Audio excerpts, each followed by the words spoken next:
3 hours and went like that. Anyway, I never got a gold slip. Little Leah, cute little girl. My cousin Korggi, he's a cop there in South Africa. His sister's daughter, she was always going, it was you, it was you, it was you. I don't know what she's talking about. She's just a little girl about this big, cute little thing. One of my favourite little partners. And I used to say to her, it wasn't me, it wasn't me. And she'd be like, it was you. And then I go, it was me. And then she goes, it was you for real. She's such a cutie.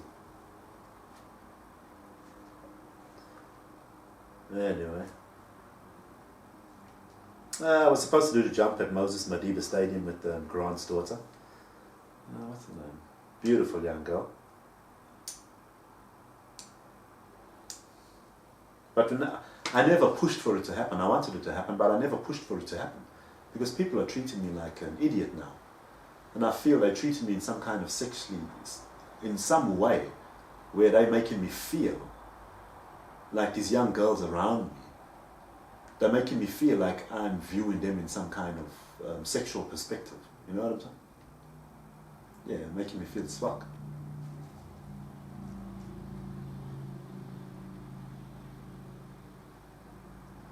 The lady across from Auntie Theresas was looking at me. She came across and she's looking. I thought, she just came as I came up in the car. She just came and she's just staring at me like this. I'm thinking, hey, why are people looking at me, treating me strange? I'm in Africa, you know what I mean? Now the same thing's happening in Africa that's happening here in Australia. So I'm like, fucked. You know what I mean? So I've got no one to talk to there. I'm isolated there as well. Anyway, lighties, the lighties are walking in the house and they're doing the same thing. They're going, huh? What? As they're walking in the house, like to me. I didn't think nothing of it. The young O's and this and that. Then one night I was at Petals and that. And my cousin Robin, we were all standing, I was standing by the doorway with Robin. And everybody was inside on the table eating cake. And Robin, she screamed like, she said, fuck off. And I looked at her and I looked around like nobody heard her. She said it pretty loud. And it made me feel like, after I thought about it, it's like she made me feel like I'm touching her or something. You know what I'm saying? Or like I'm harassing her or something. I don't know if she said it to me or what the hell it was all about. But I wasn't imagining it. I went to Uvongo with Craig and Laverne and them at the shopping centre. Made me wait for hours there. I made everyone wait. It was raining, never done much. It was raining that weekend. I was like, hey, bad weekend to buy to the Uvongo.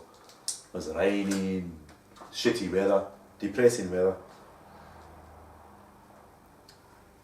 I tried to get a hold of Mum to come back to Perth. And she's telling me to stay and this and that, whatever.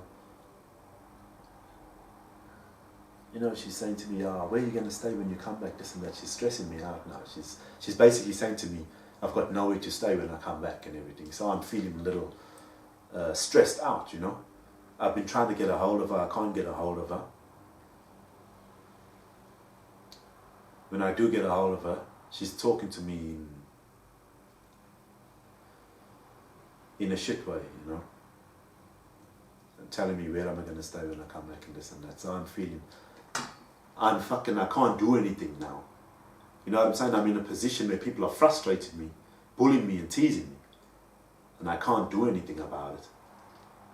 Now I'm in Africa, I want to get back home and she's telling me that where am I going to stay? She's basically telling me I'm homeless when I get back. Anyway. The night before I left Durban to go back to Pretoria, because I was going to Pretoria for another week before I was going to Pretoria to stay with Dion until I organised a flight back to Perth. So the night before I left Durban, Uncle Marty calls up and he sends a voice message to say, oh yeah, Baden, you know, where does your heart lie? Because your mom was talking about something about work and all that, you know, and everything. Yeah. Anyway, I left the next day. And that night I went to Petals. That same night I had gone to Petals. And Petal and them only stayed around the corner from Uncle Monty and them. And that whole 6 or 7 weeks I was there, they didn't invite me over once. They only invited me over the last day I was staying there. Anyway, I went to Pretoria and tried to organise a ticket home. Like I said, it was a bit stressful trying to organise it. Mum was saying, where are you going to stay and this and that. So I left South Africa very disappointed. Yeah, I was only invited to Petal's night the night before I left. And they stayed around the corner. I was like, oh, I've been there all this time. Me, I'm walking up to Wentworth, I'm walking this side, I'm walking this side. No, ace out, you know. No one taking me around anyway, or whatever. Just walking around, staying at my cousin's house all day, doing nothing. Wayne from the Mervy sent me a message when I was in South Africa. I hadn't seen Wayne since fucking 2013 or 12 when he fought with me about the gear that day. When he just sent me a shit message and I never heard from him again. He happens to message me while I'm in South Africa. I told him I'm in South Africa.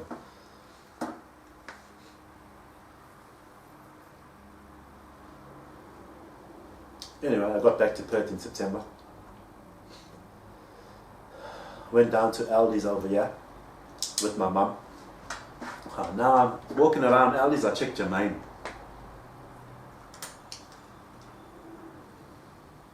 He looks like Snoop Dogg, like I know him from back in the day. So I checked him at Aldi's. Now I'm with my mum, and I've got the feeling that they both know that Jermaine's there. It's like he's waiting for me to notice him, and I'm there. I just felt strange, you know what I'm saying? It's like I felt like people are setting me up in these situations. I checked him. I looked at him 1-2 times. He had a trolley load of stuff there. I was like, yeah, I know what it is. We're not enemies. He's my bra from way back.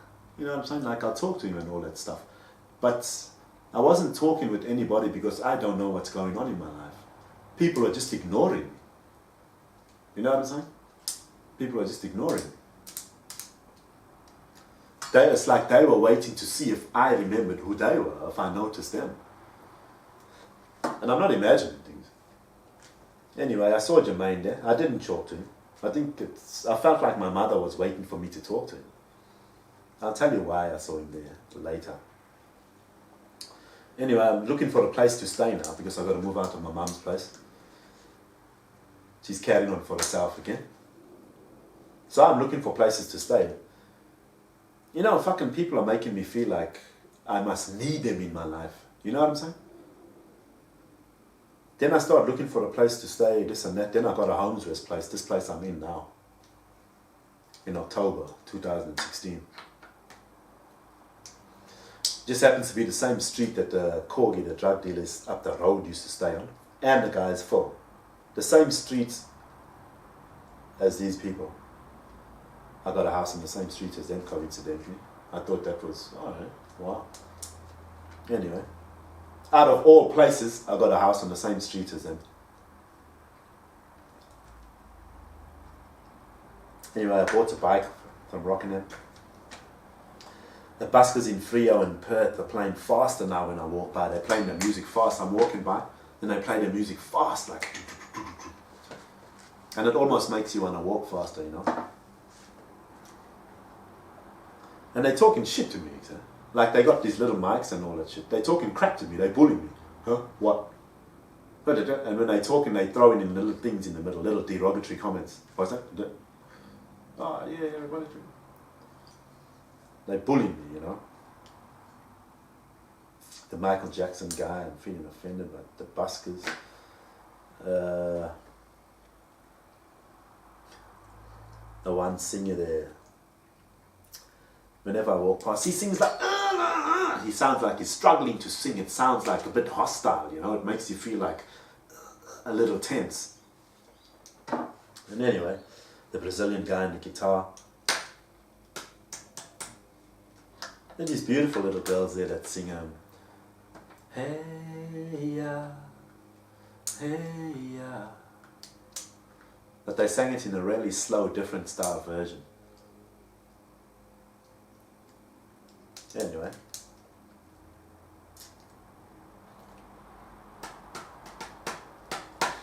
So now I've got my own place, I'm like shot to use, you know.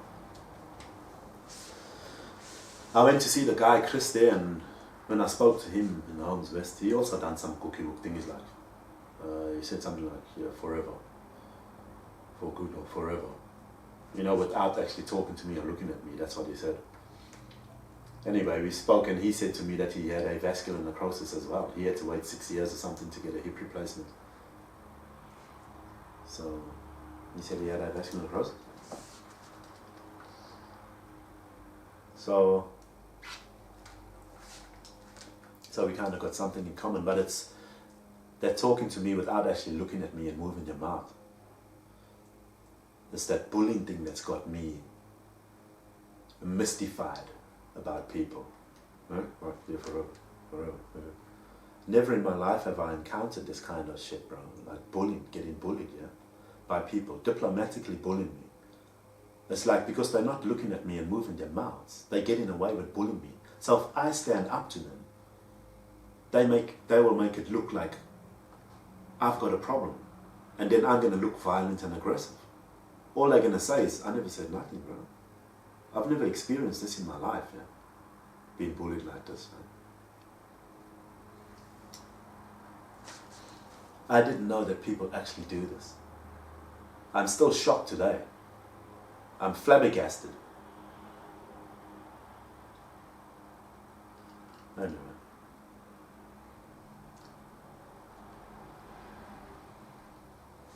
I went to the law courts because now I want to see my daughter because I got my own place here. And anyway, they said now I can do mediation. And I'm thinking to myself, how? 3 years ago, when I went to do mediation, that Catherine or whatever, she said I couldn't do mediation because it had been too long since I seen my daughter. Now when I went back, they're saying I can do mediation. I'm thinking to myself, how? Does anybody know what's the process got to be or what? Anyway, said okay, no worries. Trying to contact Mervy now.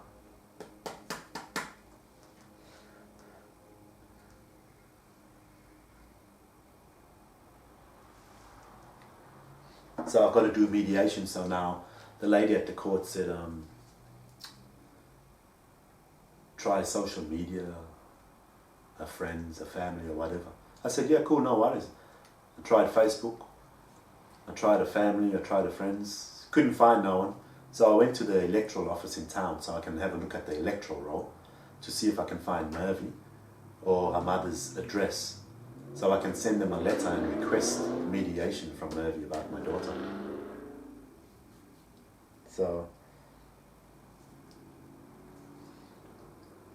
But they weren't on the Electoral roll. Mervy and her mother weren't on the Electoral roll anymore. In 2013 they were. Now they're not for some reason. So I found her sister's address and I sent her sister a message. I sent her sister a letter asking if she knows Mervy, where Mervy is, this and that, because I wanted to see my baby.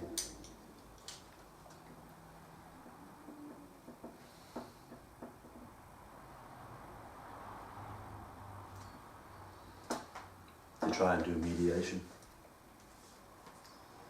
So I'd sent Sarah a letter and I was waiting for a reply.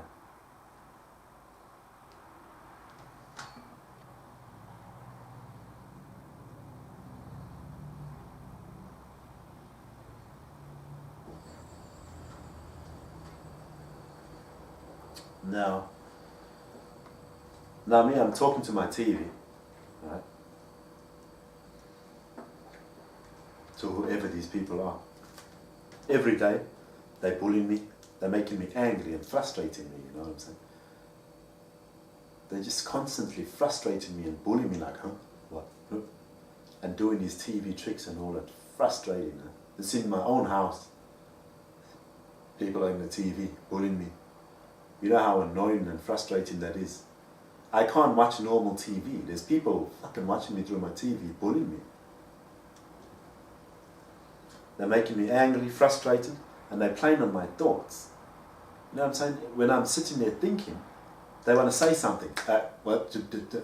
It's like they don't want to leave me in my own thoughts.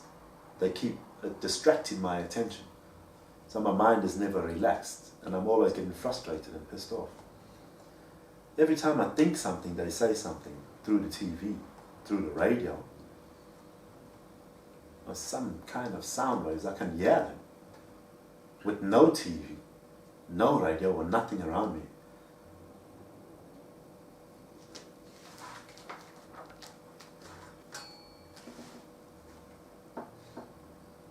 Anyway, so now, the same thing, the phone and my TV, the picture's shaking them, the lights are too bright, my TV ends up brighter and louder.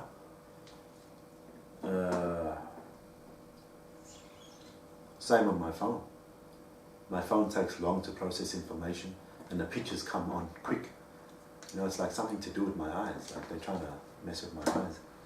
Everybody's shining lights in my face.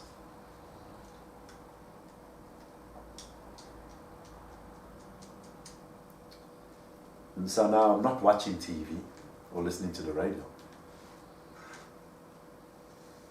This is in beginning of last year, 2017, when I moved into this house.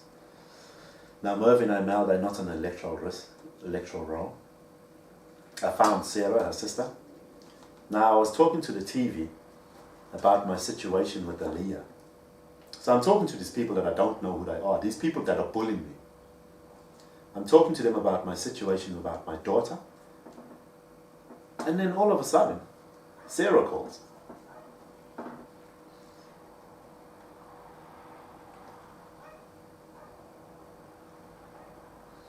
Yeah, I'd sent her a letter. But I was talking to the TV about our situation, about my situation with my daughter and Mervy. And coincidentally, Sarah called her. That's Mervy's sister, my ex-wife's sister. Anyway, she said to me, Mervy's just been an idiot. And I was like, it was good to speak to Sarah, because I like Sarah, we always got on well. She said, Mervy's just been an idiot, you know, I don't know what's the problem, this and that, blah, blah, blah. And she gave me a number for Mervy.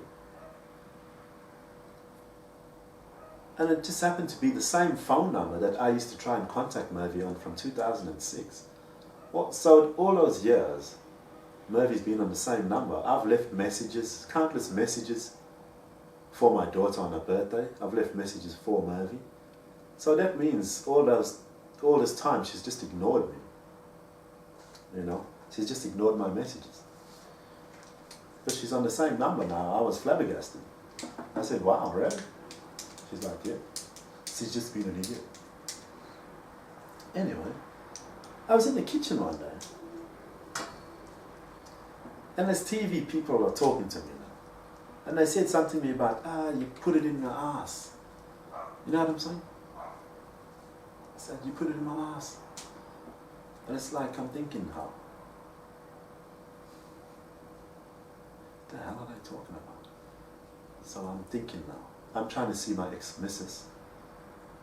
They're talking about putting it in my ass, this and that. This is what they shouted me out through the TV.